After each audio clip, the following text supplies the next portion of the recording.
Players hate traditional fitness sessions, but give them a game and they'll run all day. In this video, I'm walking through 5 of my favorite touch-based games for developing fitness in a way that's enjoyable and highly engaging. Each game is designed to maximize effort while staying intense and competitive. I'll also share some rule variations and gamification ideas so you can squeeze the most out of every session. Let's get into it. Game 1 is one touch. I like a 6v6. The core rule is simple: a two-handed touch equals a turnover. When the ball carrier is touched, they place the ball on the ground and the entire attacking team sprints back to their own goal line before they can enter and defend. The defending team picks up and plays immediately. For 6v6, an easy field is a width from 22 to the 50 metre with the try lines on the 15 metre lines. I keep intervals short for explosive efforts, 60 seconds on, 60 seconds off, and scale both size and duration on fitness levels and goals. Some variations I like to use, one is called Type 5. Here I pick certain players that only have to retreat to a certain line. It's great for creating a bit of chaos and can give unfitter or bigger players a chance to stay in the game. The next one is bib tax. Everyone starts with a bib, and the player who makes a touch takes his or her bib off, and on the next defensive set that player must touch their try line before they can defend. And I just keep this going, and if someone scores, then that first player to take their bib off gets to put it back on. I like to run 2 to 3 minute rounds, and the winner is the team that has the fewest bibs off at the end. Game 2 is Turbo Touch. Now this isn't as rugby specific as the other games, but is seriously fun and it moves. I run a 5v5, sometimes 4v4 if I'm short on numbers. It's usually played indoors on a basketball court, but on the field I'll set up 2 games inside the 22. Playing width is the try line to the 22 and the length is the sideline to the goalpost. Score zones are the 5 metre line, and I split the posts into 2 5 metre score zones. With big numbers, I'll run 4 games on a half field and have a little competition going. The core rules, you can pass in any direction. Teams must make at least 3 passes before scoring. There's no camping in the score zone. You can only enter when the pass is in the air. I normally have you get 2 touches and then it's a turnover. All restarts are tap and go. Ball must be tapped correctly, otherwise it's a turnover. If you score, you immediately tack the other way to keep the flow of the game going. Some variations, I sometimes allow kicking, and if they regather they get an extra 2 touches. I sometimes make the field bigger.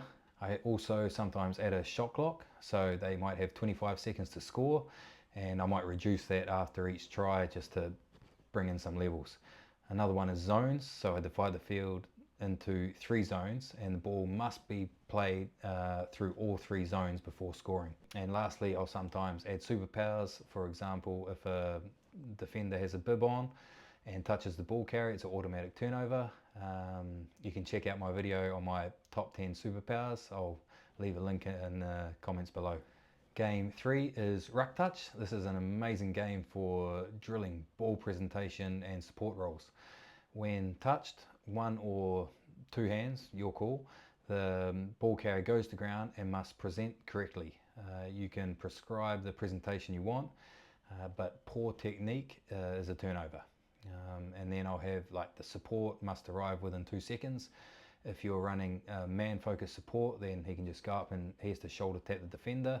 If you're ball-focused, then they have to get over that ball in a bulldog position, grips on, chest down, feet back and eyes up. Late or poor posture, again, is a turnover. From the base, the ball must be played within 2 or 3 seconds, and if not, it's turnover, just to keep that flow going.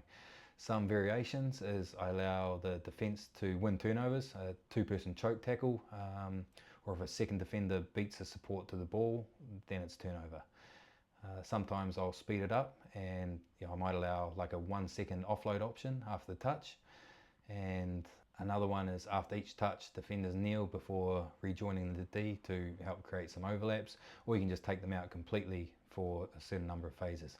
Another I call sideline. Anyone without a bib must touch the sideline after each touch before defending.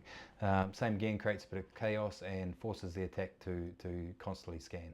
Also, you can allow pops off the ground if you want a bit more continuity. Here I sometimes have a block, so I keep the same team attacking for 5 minutes so you can layer in the attacking system. And then I can have the defensive coach working on folding and ruck defense. Game 4 is Fijian Touch. Originally a sevens drill, I loved and hated this game as a player. After the first touch, the attacking player plays on like a line break. If they're touched the second time by a different defender, it's a turnover. This really gets the defense working hard on communication, and it's for getting players to anticipate attacks, which carries over into two-man tackles. For the attacking team, this reinforces attacking lines and support play. It really helps the attack to see and create one-on-one opportunities and gets players running support lines. Some fun add-ons, you can have the scramble, which allows a controlled wrap and hold to simulate choke tackles.